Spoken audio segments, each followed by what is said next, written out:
welcome to the second gathering of Red Loaf Teachers Network NextGen Summit.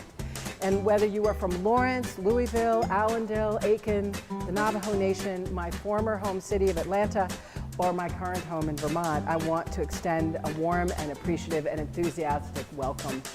Please don't underestimate the power of this network. It is extraordinary, and I think has the real charisma in the network to change the world. We need you and your intelligence. We need you and your fearlessness. We need your commitment to being allies and advocates for social and educational change more than ever. When we come together as youth, our voices are bigger than the voices that tell us that we don't have a voice.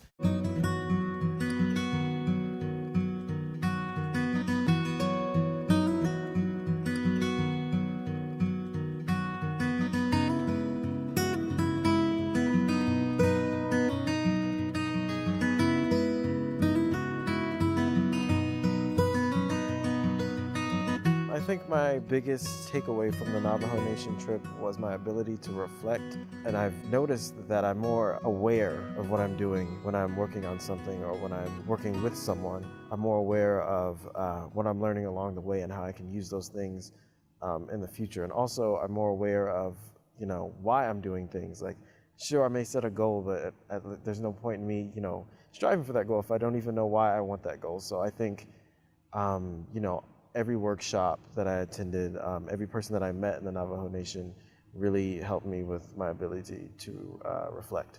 The third and final step is to kind of creatively put that all together. When we were in the Navajo Nation in March, that was the introduction of all the new people that were going to come and join NGLN. I'm from Lawrence, so it's like a very small town, like landscape-wise, it's 7 square miles, but the population is somewhere around like 80,000. So we have an advantage there. We have a small community who's so loving and supporting, so we can work on the fly. And when you have a network like NGLN, where we're across the nation and across languages and cultures, that's been one of the biggest challenges of it all, is trying to understand and work with people on such a huge scale that none of us have ever been involved with. We're very used to our communities and we're getting to know our communities deeper on a day-to-day level. So when you're able to connect to what it seems like a more accurate representation of the country, that's amazing. And that's been such a learning curve for me that I'm so grateful to be a part of. True, honest change in a community must begin with young people. And young people are the most powerful agents of social change. And so by developing young people as activists, as leaders, as literacy leaders and social justice leaders, in that combination, giving them both the inspiration and the tools to share that inspiration with the world, we can make some real meaningful social justice change in our communities. The more that young people take the lead, the better. The Next Generation Leadership Network has given us some of the tools to help accelerate and expand this work. If anybody needs help or has questions, anybody's confused, just ask me. I'm an open book, I don't bite. I also want to learn more about you guys, where you're from. I'm really excited to learn more about my leadership capabilities since I'm kind of still stepping into them. And I think this conference, as it plays out, I'm excited to see where I'll be compared to when I started the conference. It's a short amount of time, but still there are so many people here and you learn so many things that you walk away like a completely different person. NextGen is the latest iteration of really how to not just do little projects, but deeply more substantive work. And here's the key, where the students are at the center of it, not just the adults and the English teachers. I've always been teaching from a way that's been what they call universal design for learning. I think I grew up teaching that way because I knew that I learned and accessed the world differently, largely very visually, as a deaf and hard of hearing person. I think that Dixie and Andrea were especially interested in the roles I might be able to play in advancing the involvement of students with disabilities in the NextGen project. So I want to ask you guys to take a second and write about where did your journey begin? And I mean your journey here. What brought me to this program was the establishment of the NCHO program, or the Navajo Community Health Outreach Program, in 2015. We were given an essay to see write out an essay to see what interests we have and why we want to join this program. I mentioned that I believe that people with disabilities can be leaders as well. And our director of the program, actually Jim, he nominated me based on that sentence, which I find extremely spectacular. From then on, it was just a case of practicing what I preached to him, and I have. I think since we come from such different communities, we all have a different understanding or definition of what diversity is. So I think this has been a really good opportunity for other sites who aren't as ethnically or racially diverse to really learn about the issues that are pressing our communities of color or of different sexual orientations and different life experiences in general. It's what we need now.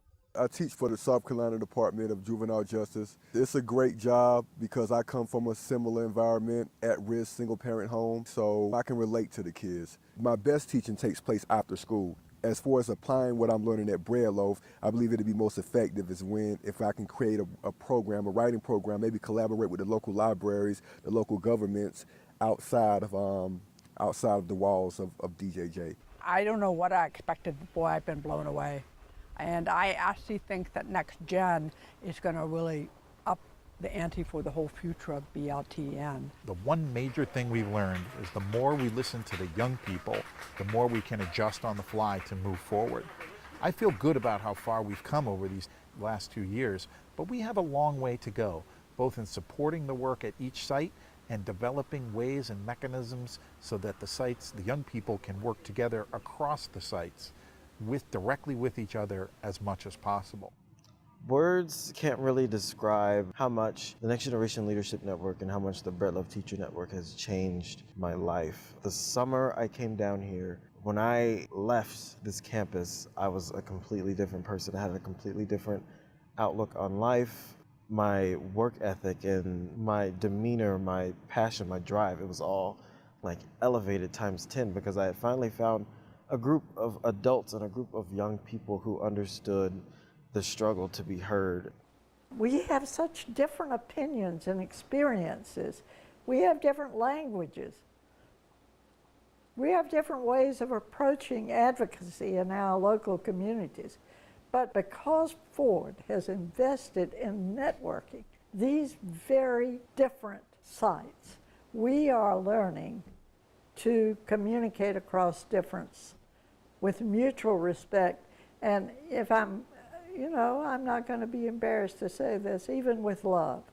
Every young person, especially in an economically distressed community and environment, must have access to a network of support like this, where they learn that they are capable of academic success, of civic engagement, and of relating to each other in a civil and respectful way.